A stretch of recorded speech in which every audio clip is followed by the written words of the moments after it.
পৃথিবীর সবচেয়ে নির্লজ্জ সম্পর্কের সাথে জড়িত, পৃথিবীর সবচেয়ে তিরস্কৃত নিগৃহীত সম্পর্কের সাথে জড়িত,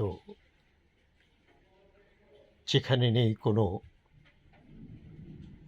অহংবোধ, নেই কোনো স্বীকৃতি, শুধু বলে তোমার সাথে বিয়ে হয়েই আমার জীবনটা বরবাদ হয়ে গেল। ছেলেটি বলে তোমার সাথে দেখা না হলে ভালো ছিল, সারাদিন ঝগড়া, কেউ কাউকে মুখ দর্শন করে না ৭ দিন,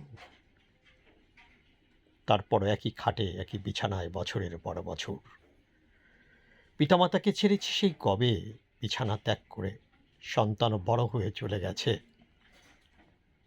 সেই নির্লজ্জ সম্পর্কটার সাথেই দীর্ঘ ৫০টি বছর মাখামাখি করে কাটিয়েছি। এখন যৌবন পার হয়ে পৌরত্বে এসেছি। সেই নির্লজ্জ সম্পর্কটি ছাড়তে পারিনি। সেও মনে হয় নির্লজ্জ। কই, আমাকে ছেড়ে তো যায়নি এখনো। পৃথিবীর সবচেয়ে নির্লজ্জ সম্পর্কের সাথে আমি জড়িত। এই হ্যাঁ গো, যে সম্পর্কের কোনো নাম নেই, ডাকে এই ওগো শোনো, কই কি বলো। যে সম্পর্কের কোনো নাম নেই, সেটা বয়ে বেড়াচ্ছি আমি, তুমি, আমরা সবাই। পৃথিবীর সবচেয়ে নির্লজ্জ সম্পর্কের সাথে আমি জড়িত আমরা।